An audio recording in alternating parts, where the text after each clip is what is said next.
National Assembly, our country can no longer rely on the public sector alone to spend us out of recession.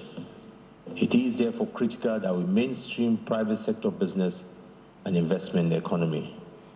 To achieve this, we must make it much easier and efficient for people to invest and do business in our country. Further to this, we are also aware that we must attract private investments to play a central role in our economic recovery efforts. We must make deliberate efforts to market Nigeria as an attractive brand through a very robust and highly coordinated process of engagements. This effort must necessarily start with injecting confidence in the market through clarity and consistency of policies. We must speak the right language and show that we're open and ready for business. The overarching purpose of a budget is essentially to ease the economic pressure on our people in general and the poor especially. The 2017 budget assumes even a greater significance, particularly in this time of recession. Mr. President, the feedback we get from our visits to our various constituencies is that there is hardship in the land. We can see it, we can feel it. This situation therefore commands all of us as government to a greater sense of urgency. We cannot work magic, but we must continue to work the clock.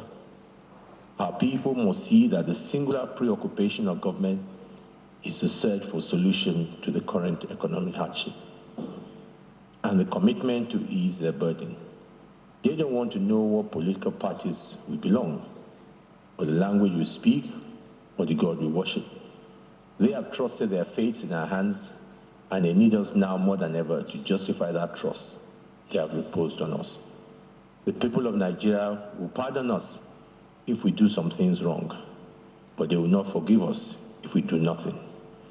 And that is why, Mr. President, the two chambers have taken a position. Whatever may be our differences, our opinions on issues of the economy, will work with one common purpose for this reason. I wish to reassure, Mr. President, that the National Assembly will continue to seek opportunities to deepen this relationship, because we are convinced it's only by working closely together that our country can make the progress that we desire. It is in times like this, when we are challenged from all sides, that we need to develop new friendship, new relationships, and cultivate more friends. No one can clap with one hand and expect to be heard. This is a time when compromise engagement is too necessary for successful collaboration and cooperation. This is why I am encouraged the executive to continue with its engagement plans across all sectors and stakeholders in the country, particularly with our brothers in the Niger Delta and other parts of the country where instability is imparting on our collective economic and security aspiration. On behalf of the National Assembly, we commit to work on the 2017 budget, conscious of the responsibility that the current economic situation imposes on us, and driven by urgency to alleviate the sufferings of our people, and also bearing in mind your aspiration and vision for our people. We assure you, Mr. President, and all Nigerians, that not even a single minute will be wasted on our side in ensuring we get the budget approved. With these few words, I hereby invite Your Excellency to deliver your speech and lay the 2017 budget proposals for the consideration of the National Assembly in accordance with Section 81 of the 1999 Constitution of the Federal Republic of Nigeria as amended. I thank you and extend greetings to you all. Government's priorities in 2017 will be a continuation of our 2016 plans, but adjusted to reflect new additions made in the economic recovery and growth plan. In order to restore growth, a key objective of the federal government will be to bring about stability and greater coherence between monetary, fiscal, and trade policies, while guaranteeing security for all. The effort to diversify the economy and create jobs will continue with emphasis on agriculture, manufacturing, solid minerals, and services. Mid and downstream oil and gas sectors are also key priority areas.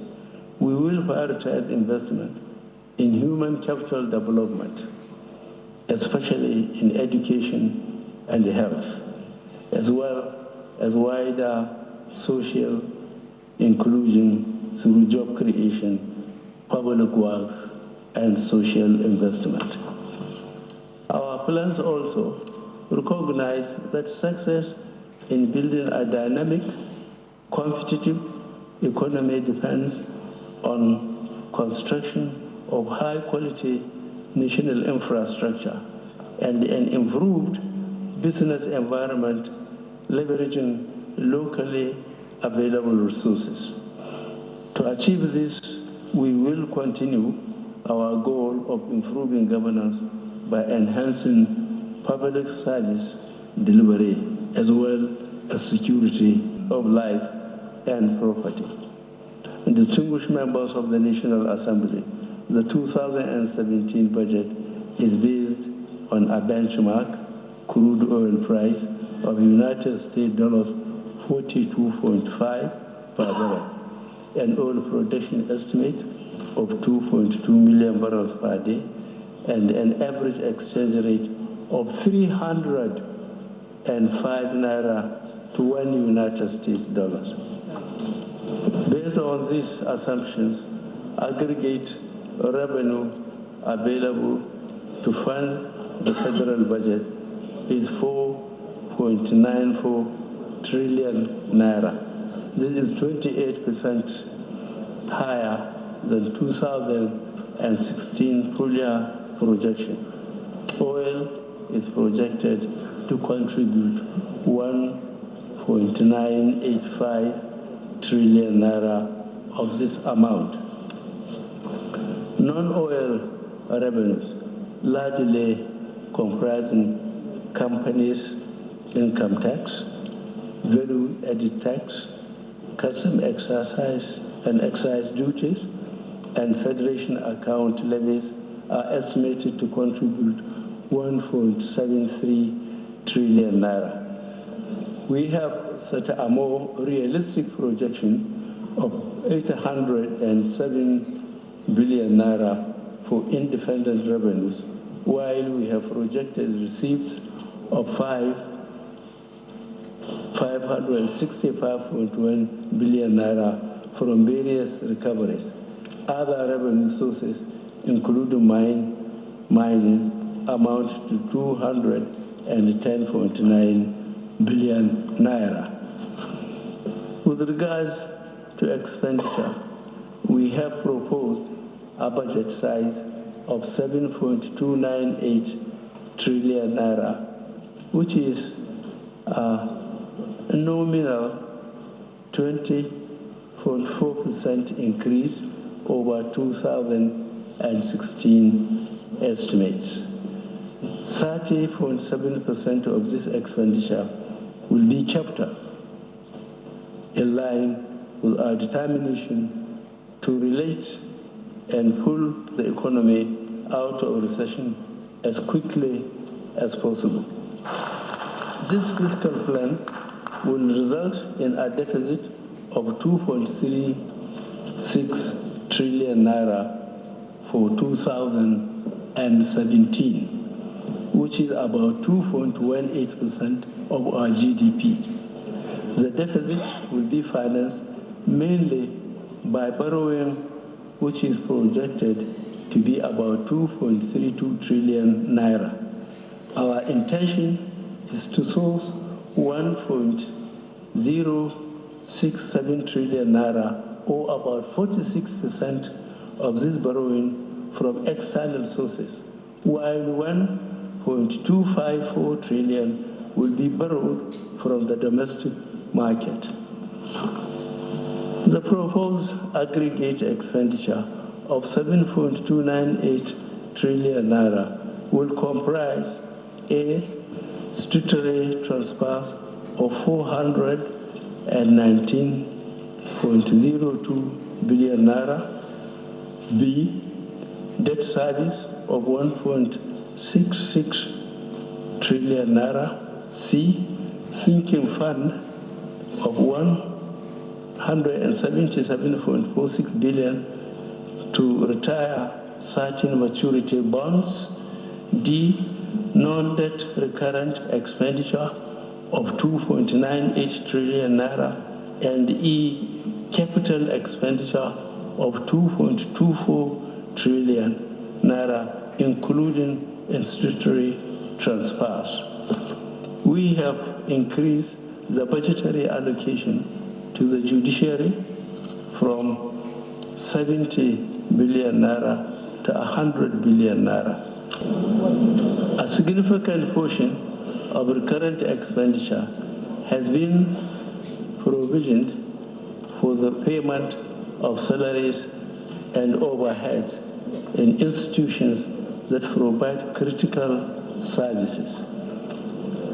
The budgeted amounts for these items are A, 482.37 billion for the Ministry of Interior, B, 398.01 billion naira for Ministry of Education, C, 325.87 billion naira for Ministry of Defense, and D, 252.87 billion naira for Ministry of Health. We have maintained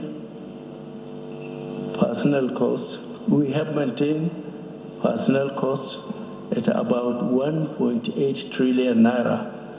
It is important that we complete the work that we have started of ensuring elimination of all ghost workers from the payroll.